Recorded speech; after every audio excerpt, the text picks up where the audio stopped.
ஐந்து கரத்தனை யானை முகத்தினை இந்தின் இளம்பரை போலும் எயிற்றனை நந்தி மகந்தனை ஞான கொழுந்தினை புந்தியில் வைத்தடி போற்றுகின்றேனே. நமக்கு ஜோதிட ஞானத்தையும் கிரியா யோகத்தையும் தந்த குருமார்களுக்கு நன்றி.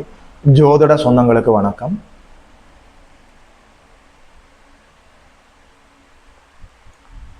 இன்றைக்கு இந்த பதிவில் கடகம் ராசிக்காரர்களுக்கு பொருளாதார ரீதியாக வாழ்நாள் முழுவதும் எப்படிப்பட்ட ஒரு நிலை இருக்கும்னு சொல்லி பார்க்கலாம்.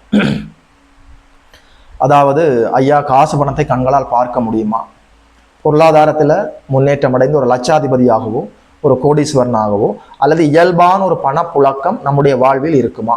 ஃபைனான்சியல் ஸ்டேட்டஸ் நம்முடைய வாழ்வில் என்ன? பொருளாதார ரீதியாக முன்னேறுவதற்கு ஏதாவது ஒரு வாய்ப்புகள் இருக்கிறதா? கடகராசி என்று சொல்கிற போது ராசிநாதன் சந்திர பகவான், தனாதிபதி 2ஆம் அதிபதி சூரிய பகவான், தர்ம கர்மாதிபதிகள் 9 குடைவர் குரு பகவான், 10ஆம் அதிபதி செவ்வாய் பகவான், லாபாதிபதி சுக்கராச்சாரியார் சுக்கிர பகவான். அதாவது ராசியிலேயே ராசிநாதன் வளர்பிறை சந்திரனாகி பாக்கியாதிபதியோட தொடர்பில் இருக்கிறாரா? குருவோட பார்வையில் இருக்கிறாரா? அற்புதமாக கொளுத்துமே அற்புதமாக இருக்கும் பொருளாதாரத்தில். அதாவது கடக ராசிக்காரர்களுக்கு ராசிநாதன் சந்திர பகவான் ராசியிலேயே ஒளியை நோக்கி நகர்ந்து கொண்டு வளர்பிறை சந்திரனாக அமர்ந்து நேரடியாக இயற்கை சுபர்களின் தொடர்பில் இருக்கிற போது, குறிப்பாக குருவின் தொடர்பில் இருக்கிற போது பொருளாதார ரீதியா நீங்கள் முன்னேறுவதை யாரும் தடுக்க முடியாது. ராசிநாதனும் 9ஆம் அதிபதியும் பாக்கியாதிபதியும் பரிவர்த்தனையாகி இருக்கிறார்களா? உங்களுடைய ஜாதகத்துல நான் சொல்கின்ற இந்த விதிமுறைகள் பொருந்தி வருகிறதா இல்லையான்னு சொல்லி பாருங்கள். ராசிநாதன் சந்திர பகவானும் பாக்கியாதிபதி 9ஆம் அதிபதி குரு பகவானும் எப்படி இருக்கிறார்கள்? ஒருவரை ஒருவர் பார்த்து கொண்டிருக்கிறார்களா? ஒருவருடைய வீட்டை இன்னொருவர் பகிர்ந்து பரிவர்த்தனையாகி இருக்கிறார்களா? இருவரும் சேர்ந்து குருச்சந்திர யோகமாக இருக்கிறதா? அற்புதமாக இருக்குமே. யார் கடவுள் நினைத்தாலும் உங்களை தடுக்க முடியாது பொருளாதார வளர்ச்சியில. அதாவது குருச்சந்திர யோக அமைப்புகள் ஏதோ ஒரு விதத்துல ராசிநாதனும் குருவும் உங்களுடைய ஜாதகத்துல தொடர்பில் இருந்தால் ஒரு நாள் இல்ல ஒரு நாள் நீங்கள் பொருளாதாரத்துல முன்னுக்கு வருவதை யாராலும் தடுக்க முடியாது. அற்புதமான யோக அமைப்பு. ராசி எப்படி இருக்கிறது? ராசியிலேயே குரு வந்து அமர்ந்திருக்கிறார், ராசியிலேயே சுக்கிரன் வந்து அமர்ந்திருக்கிறாரா? அதாவது ஆதிபத்திய விசேஷம் இல்லாதவர்களாக இருந்தாலும் இயற்கை சுபர்கள் யாராவது ஒருவர் ராசியிலே வந்து அமர்கிற போது அல்லது ராசியோடு பரிவர்த்தனை ஆகிற போது, பரிவர்த்தனை பெற்ற கிரகங்கள் ஆதிபத்திய விசேஷம் இல்லாதவர்களாக இருந்தாலும் காரகத்துவ நன்மைகளை வலுத்து செய்வார்கள். சரியாக நீங்கள் இதை புரிந்து கொள்ள வேண்டும். ராசியில குரு இருக்கிறாரா? அற்புதமான அமைப்பு. ராசியிலேயே தனிச்சுக்குரன் இருக்கிறாரா? பொருளாதாரத்துல நீங்கள் முன்னுக்கு வருவதை யாரும் தடுக்க முடியாது. குரு என்று சொல்கிற போது உங்களுடைய பண வாய்ப்பு, பண இருப்பு.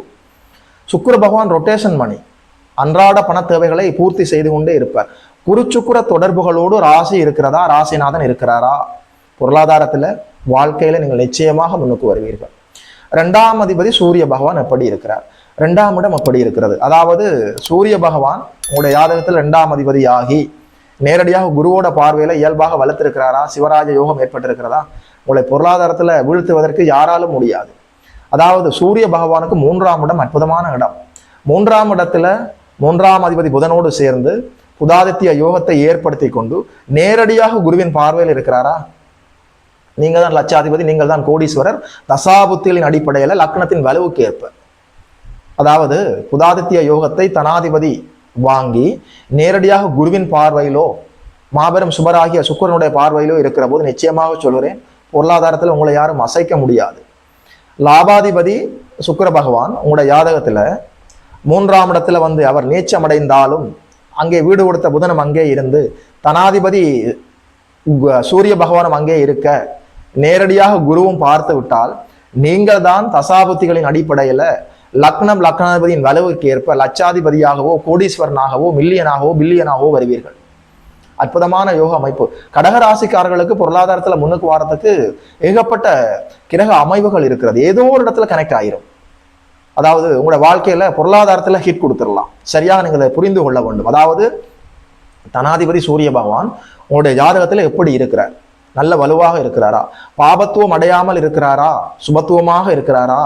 குருச்சுக்குர தொடர்புகளோடு இருக்கிறாரா? பார்த்து கொள்ளுங்கள். அதாவது இயற்கை அசுபர்களுக்கு 3, 6, 10, 11ஆம் இடங்கள் நல்ல இடம். அதுவும் கடகராசிக்காரர்களுக்கு தனாதிபதி 3ஆம் இடத்தில் அமர்ந்து குருவோட தொடர்பை வாங்கிவிட்டால் நீங்க தான் பொருளாதாரத்துல கிங் மேக்கர்ஸ். அசைக்க முடியாது யாரும். சரியா புரிந்து கொள்ளலாம். அதே நேரத்துல 9 10ஆம் அதிபதிகள் தர்ம கர்மாதிபதிகளும் தர்ம கர்ம ஸ்தானங்களும் உங்களுடைய ஜாதகத்துல எப்படி இருக்கிறது? கடகராசிக்காரர்கள்னு சொல்கிற போது 9ஆம் அதிபதி குரு பகவான் நேரடியாக ராசியை தொடர்பு கொள்கிறாரா? 9ஆம் அதிபதி குரு பகவானும் 10ஆம் அதிபதி செவ்வாய் பகவானும் ஒன்றாக சேர்ந்து குருமங்கள யோகத்தோடு இருக்கிறார்களா? ராசிநாதனோடு சேர்ந்து 10ஆம் அதிபதி தசம அங்காரகனாக சந்திரமங்கல யோகத்தில் இருக்கிறாரா? அற்புதமாக இருக்குமே. கடகராசிக்காரர்களுக்கு பொருளாதாரத்துல முன்னுக்கு வரதுக்கு வாய்ப்புகள் பிரகாசமாக இருக்கிறது. ஏதோ ஒரு விதத்துல கனெக்ட் ஆகிரும். அதாவது 9 10 கூடையவர்கள் குருவும் செவ்வாயும் சேர்ந்திருக்கிறார்களா? அவர்களுக்கு திரிகோணத்துல நல்ல கிரகங்கள் இருக்கிறதா? 9 10ஆம் அதிபதிகள் தங்களுக்குள்ள பரிவர்த்தனை ஆகி இருக்கிறார்களா? 9ஆம் அதிபதியோ 10ஆம் அதிபதியோ ராசியோடு கனெக்ட் ஆகியிருக்கிறாரா? அற்புதமாக இருக்கும். குரு, சூரியன், செவ்வாய், சந்திரன் இந்த அமைப்புகள் எல்லாமே இயல்பாக கடகராசிக்காரர்களுக்கு நன்மை செய்யக்கூடிய அமைப்பு. லாபாதிபதி எப்படி இருக்கிறார்? சுக்கிராச்சாரியார் சுக்கிர பகவான் உங்களுக்கு எப்படி இருக்கிறார்? லாபாதிபதி எப்படி இருக்கிறார்? லாபத்திலேயே அமர்ந்திருக்கிறாரா? அற்புதமாக இருக்குமே. அல்லது மூல திரிகோண வீட்டில் அமர்ந்திருக்கிறாரா? அற்புதமாக இருக்குமே. அதாவது கடகராசிக்காரர்களுக்கு மற்ற ராசிக்காரர்களை விட ஏதோ ஒரு விதத்துல ஏதோ ஒரு கிரக சேர்க்கை, கிரகத்தினுடைய பார்வை, கேந்திர திரிகோணங்களுடைய வலு இயல்பாக உங்களுக்கு பொருளாதாரத்துல உங்களை கைதூக்கி விட்டுவிடும். அதாவது பொருளாதாரத்துல பைனான்சியலா நீங்கள் உயர்வடைவதற்கு ஏகப்பட்ட கிரக சேர்க்கைகள் கடகராசிக்காரர்களுக்கு வாய்ப்புகள் அதிகம். ராசிநாதன் சந்திர பகவான் எப்படி இருக்கிறார்? தனாதிபதி 2ஆம் அதிபதி சூரியன் எப்படி இருக்கிறார்? ராசி எப்படி இருக்கிறது? தனஸ்தானம் எப்படி இருக்கிறது? தனாதிபதி எப்படி இருக்கிறார்? பாக்கியாதிபதி நேரடியாக ராசியை பார்த்தாலோ, ராசிநாதனும் பாக்கியாதிபதியும் ஒருவரை ஒருவர் நேரடியாக பார்த்து கொண்டிருந்தாலோ, ராசிநாதனும் பாக்கியாதிபதியும் பரிவர்த்தனை ஆகி இருந்தாலோ, ராசிநாதனும் பாக்கியாதிபதியும் ஒன்றாக சேர்ந்திருந்தாலோ பொருளாதாரத்துல நீங்கள் முன்னோக்கி வருவதை யாராலும் தடுக்க முடியாது. ஐயா, நீங்கள் சொல்கிற எந்த அமைப்புகளுமே எங்களுடைய ஜாதகத்தில் இல்லையே என்று நீங்கள் சொன்னால் 3ஆம் இடம் எப்படி இருக்கிறது, 3ஆம் அதிபதி எப்படி இருக்கிறார் என்று பாருங்கள். உண்மையில சொல்றேன், எந்த பாக்கியங்களும் உங்களுக்கு இல்லை என்று சொன்னாலும் 3ஆம் இடம் முயற்சி பாவகம், 3ஆம் அதிபதியும் 3ஆம் இடமும் வலுத்திருந்தால் யாருடைய தயவும் இல்லாமல் உங்களுடைய சொந்த முயற்சியால வாழ்க்கையில முன்னுக்கு வரலாம். அனுபவப்பட்டவன் நான் சொல்கிறேன். சரியாக நீங்கள் புரிந்து கொள்ளுங்கள். உங்களுடைய ஜாதகத்துல நான் சொன்ன இந்த அமைப்புகளை ஏதோ ஒரு இடத்துல கனெக்ட் ஆகி கண்டிப்பாக வரும். அந்த வாய்ப்பை சரியாக பயன்படுத்தி கொண்டு நீங்கள் வாழ்வில் பொருளாதாரத்துல முன்னோக்கி வர முடியும். வாழ்த்துக்கள். இந்த தகவல்களை எல்லாம் கடக ராசிக்காரர்களுக்கு சொன்னதுல ஒரு யோதிடனாக எனக்குமே மட்டற்ற மகிழ்ச்சி. யோகிமதன் அஸ்ட்ரோ சென்டர் யூடியூப் சேனலை சப்ஸ்கிரைப் செய்திருக்கின்ற அனைத்து தோழர்களுக்கும் தோழிகளுக்கும் என் மனப்பூர்வமான நன்றிகள். பார்த்தவர்கள் உங்களுடைய நண்பர்களோடும் உறவினர்களோடும் பகிர்ந்து கொள்ளுங்கள். இதுபோல இன்னும் ஒரு அற்புதமான வீடியோவில் சந்திக்கிறோம். நமஸ்காரம்.